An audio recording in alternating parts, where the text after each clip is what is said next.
Are you lonely? Do you know someone who's lonely? Several years ago, in fact in 1976, I traveled across the United States in an RV, and as I was almost ready to drive out of Ohio on the Ohio Turnpike, the vehicle burst into flames and I was able to jump out and to escape it and to land safely and unharmed on the Ohio Turnpike, and then to run to the nearest toll booth that was about a half a mile away. And I asked the people who were there where I was. They told me, "You're about 20 miles north of Steubenville, Ohio." And I thought, oh, well, I knew Father Mike Scanlon, the late Father Mike Scanlon, who was president of Steubenville University. And so I called him and I told him what my plight was. And he said, well, good. Why don't you come and spend a week with us in the retreat house here on campus, and you can meet Mother Teresa. And I thought, well, that's certainly an invitation I'm going to take. And I did. She was speaking at their commencement, and she told the commencement students some really rather alarming news, I thought. I figured that we would all be persuaded to going to serve as missionaries in India. And she in fact said, "We don't want any of you to come to India and be missionaries there for us. We want you to stay right here, because right here is the poorest country in the world. It's not India. You live in the poorest country in the world. Your poverty is deepest and greatest." That from a 5'4" little nun with a piercing quiet voice, and you could hear a pin drop in that entire auditorium. As she told the students, loneliness is the deepest poverty, and your country is full of loneliness. It's full of loneliness because of your wealth and because you can afford to live separately and apart from one another. You can afford to live in greater privacy that you value so highly, that you've come to want privacy more than you want connection. And in that, you have a country that is full of loneliness. And where you need to be missionaries is you need to be missionaries to the people who are living behind you in the house behind your yard, your backyard. And you need to reach out to the people who are lonely in an apartment across from yours in your apartment building. All through your country, loneliness pervades because you have the money or the wealth that you have. And I thought, what an interesting concept to see loneliness as the deepest poverty, to see it as poverty at all, really. And it just reeled in my mind, and I think the students were both relieved that they weren't going to be going to India, but they were at the same time perplexed by this notion of our greatest poverty being loneliness and our poverty being the greatest in the world. That she had this comparison between the fact that India was not full of poverty because people needed each other and reached out to each other and connected with each other rather than maintaining their privacy. I thought about that all the way through my doctoral studies and all the way through a lot of my practice and the work that I've done for the last many years. And I have learned more and more about this issue of loneliness and its significance.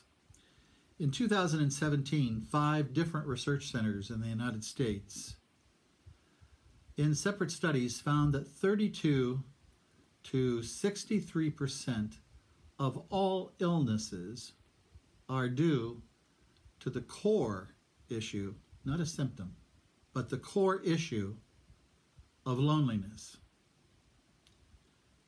What does this loneliness mean? What is the opposite, say, of loneliness if we're going to understand loneliness?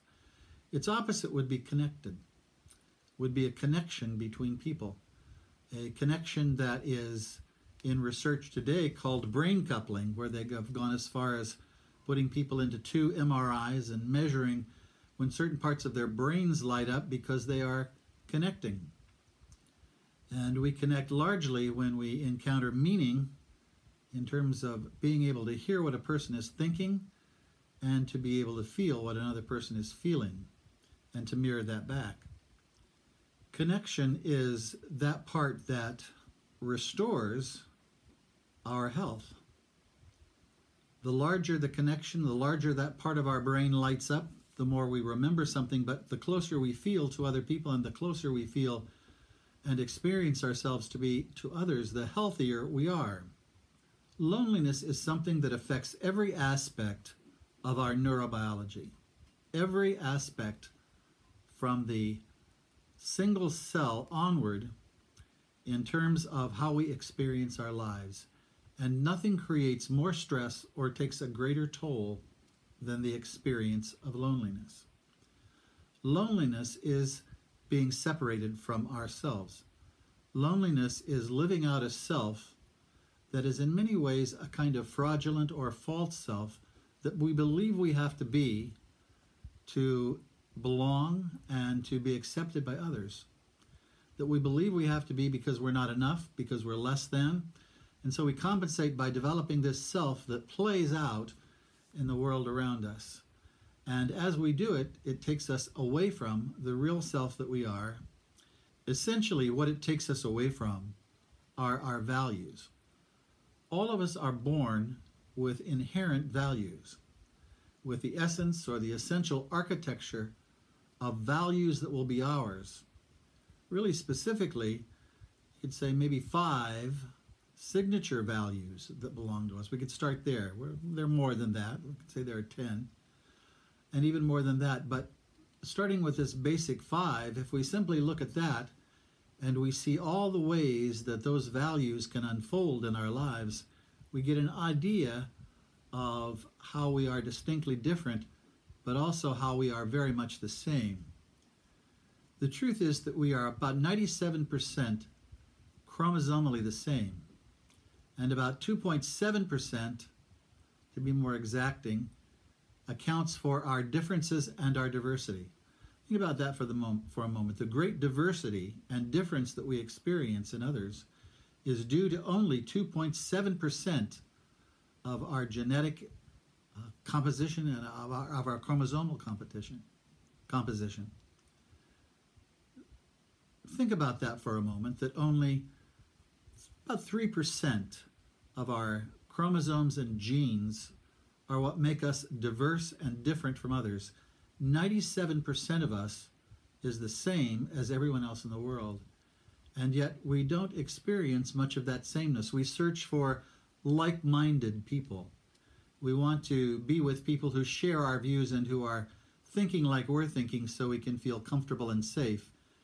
And after a while, what we find out is that those like-minded people are really not really as like-minded as we thought we were. And we find ourselves moving on to or finding other more like-minded people so we can feel safe instead of threatened by this diversity that bothers us so much. Connection really means the acceptance of that diversity and our willingness to learn from it and to encounter it and to see it as a rich resource of how we can connect and how we can create. We live in troubled times. If we take a look at the polls and a look at the confidence that people have and the trust that people have, we are at a very low ebb of trust and confidence. We're at a much higher level of threat and a much less sense of safety than we've had in a very long time. More living in a sense of threat than living in a sense of our lives being safe, of our natures being safe. A part of the reason for our troubled times is a great deal of disgruntlement over President Trump. We see him as many people see him as a really significant problem. Wonder how in the world we could have elected him, but nonetheless, we did elect him. And I tell people, Trump is not the problem. President Trump is not the issue. President Trump is a metaphor. He's a symbol for something that is about all of us.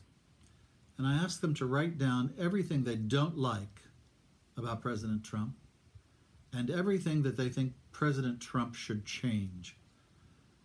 If you could change it, and what would you change? And then I asked them to turn that around and apply it to themselves. Because what we see needs to be changed or wrong in another person is something that exists also in ourselves, and we're able to see it because we project it onto the other person. So I asked them to turn it around, as I had to do, and to find out where what we're so critical of exists in him.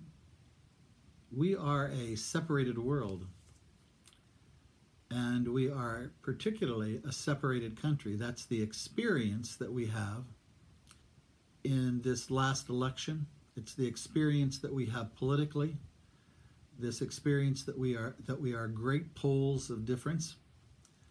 I think that that's not nearly as true as we believe it might be. If you take, for example, this slogan, "Make America Great Again," the truth of the matter is America is already great, already in its greatness. Because we focus so much on division and so much on what's wrong and so much on what seems to discontent us, our sense of our greatness personally and our greatness of others, and America is part of a great, great world. When we're not experiencing that and we're caught up in the things that are wrong, and there surely are things that are wrong and need to be fixed, things that need to find a solution, as there have been in every period of our lives and every period of our national history. One of the big things that we're moving from that separates us is that we're having a difficult time getting an idea not only that America is great and that the world is great, but that beyond being an American, even though I experience myself with the patriotism of being an American, beyond that patriotism, there's another thing that is struggling to become even more important and more significant. And that is that we are citizens of the world.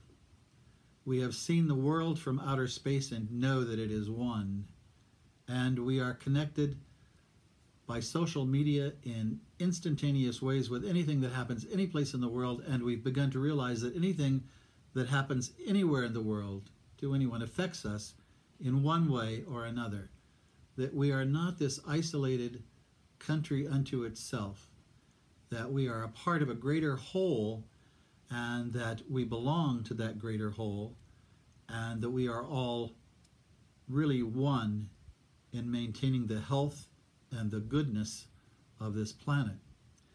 That's a long stride to take, but I think the difficulty that we have on the outside of that is the difficulty we have on the inside, and that is coming to grips with the self that we really are. That it's much easier to play a role, it's much easier to believe what we've believed for the last 20 years or the last 30 years. It seems like it's much easier to be what we have known and to be safe, that we're safer in what we have known, when in fact the brain is always evolving, always changing in its nature.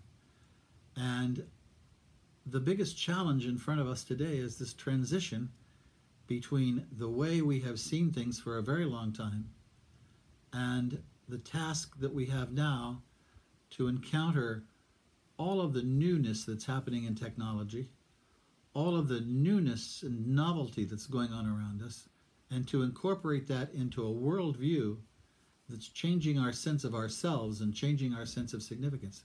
And rather than do that, many times we would oftentimes rather play a role and play a part to be able to get along and keep things the way they are, even if it means that we are regressive in doing that, that we push ourselves backwards in doing that rather than forward.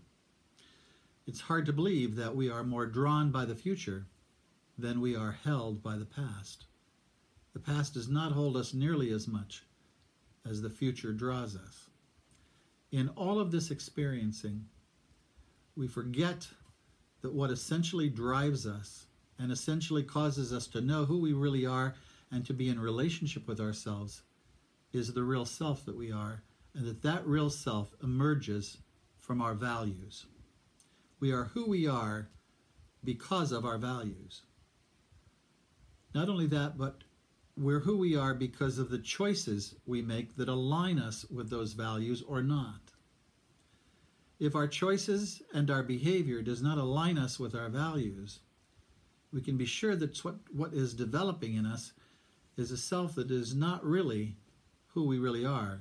Our values are essentially who we are, and our consistent choices from those values and our behavior, increasingly based on those values, is the uniqueness of the person that we are, and it is that alignment to those values that causes us happiness and creates in us contentment. The further we are away from knowing our values, and the further we are from choosing those values and acting upon those values, the more we're going to build the kind of loneliness, experience the loneliness that we experience in the world today. We're most lonely when we're out of touch with ourselves, and we're most out of touch with ourselves when we are lost to what our values are, when we're lost to living our values, choosing for our values, and behaving according to our values. It's then that we experience contentment with ourselves, and we begin to experience a degree of happiness and joy as a result of that consistency. The opposite of loneliness is connection, and the basis of connection is based in our values. It's based in our valuing, what we value, the choices we make, and the behavior that we do that is consistent with our values. That is the manner in which, or the nature in which, we align ourselves with the real self that we are. And when we're not, we experience loneliness from ourselves, and that loneliness divides us and separates us from other people, divides us from those who are around us. I've written a book about all of this. It's especially about connecting, and it's about overcoming loneliness by connecting. It's called 12 New Steps for a New Millennium. It's about 300 pages long, and I'd like to give you that book as a gift. No obligation, no charge, no gimmicks. It is a gift to you to encourage you to work these 12 new steps. These 12 steps are a way of becoming reconnected to yourself. I believe that our greatest addiction is to separating. Our greatest addiction is to wanting and needing to be private and have our privacy, to be alone, and then in being alone, turn that into loneliness. As much as we believe in social networking, and as much as we believe in the importance of friends, it's oftentimes the case that we don't live in accord with our values. And what this book is about is 12 steps about how to connect with the real you and how to connect with others. It works best when you use it with another person or when you use it in a group. And it's yours absolutely free from myself and from the institute that I direct called the Applied Neuroscience Institute. Download the book, and if it doesn't work to help you with the issues of loneliness or someone you care about, I want you to let me know that it doesn't and how it doesn't. I'd like to learn more about that, and I'd also like to learn how you've used it and how you've put these 12 steps together. And yes, these did come, in a way, from Alcoholics Anonymous, because it was a connection between two people, Dr. Bob and Bill Wilson, who were both alcoholics. They came together and they began to talk, and as they talked, and they began to talk about what they had in common, they began to connect. They began to connect because they shared an experience, and coming from that experience as a basis of a journey back to their values. This book is based upon really that kind of an experience, that kind of a connection.